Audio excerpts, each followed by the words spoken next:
I got pregnant in my SS3 and I regretted it. Hi guys, someone shared her story with me and said I'm free to share it on the internet because she needs advice from people and she wants people to learn too. I got pregnant in my SS3 and I regretted that. I had to drop out from school to have my baby before I continued. My mom always advised me, but I gave deaf ears to all her advice. After I had my baby, I didn't want to have anything to do with her. I didn't breastfeed her. I didn't take care of her. I had to leave her with my mom and run off from home. I have to continue my education.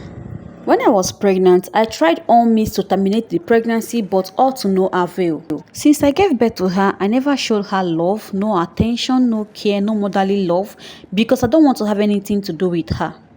After my WAEC, I left home for uni. I felt like that was an opportunity for me to leave home and never come back because I don't want to see my daughter. So, once I was done with uni, I went for service. After I met someone and he asked me out, I accepted and we dated for 3 years. After that, he told me that he was ready to get married and he proposed and I accepted that I will marry him. So I had to go back home, tell my parents that someone is asking for my hand in marriage and he wants to marry me.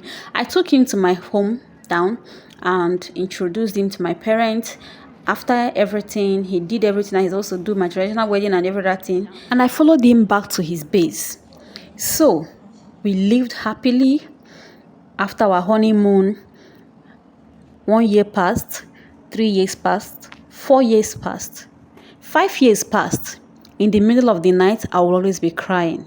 I wasn't myself because my in-laws were already like, what is happening? Why am I not giving them child? Why am I not getting pregnant? There was no pregnancy, there was no miscarriage.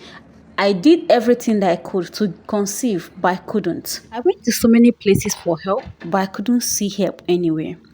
So, my friend took me to one prophet and the prophet said I should do some prayer, which I did.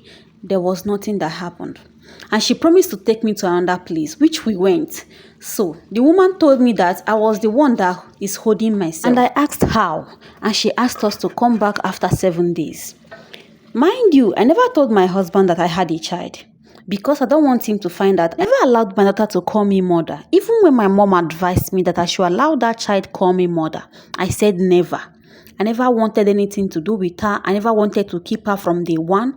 So I never allowed her to call me mother. Even when I told her to call me sister, I don't even want her to be my sister. I don't even want to have anything to do with her. So after 7 days, we went back to the prophet and she told me that I was the one that is holding myself. Until I release myself, I can never have child again. And I asked how? How can I release myself? How am I the one holding myself? And she said that I should go back to my past, that I know what she's talking about, that I have a child, that I never allowed her to call me mother. I never allowed her to feel the motherly love, that I should go back to her until she calls me mother, my womb will be open. If she never calls me mother, my womb will never be open, that she's the one that is blocking my womb. If not, that my womb will never be open. My friend was surprised because I never told her that I had a child. The woman asked us to leave and we went. On our way going, my friend asked me a lot of questions which I had no answers to. My problem now is that my daughter is 22. She's grown and she has had a lot of things from my mother. And I know that she will never want to forgive me. Now, what am I going to do? I'm confused. So guys, give her advice in the comment section. She'll be there waiting.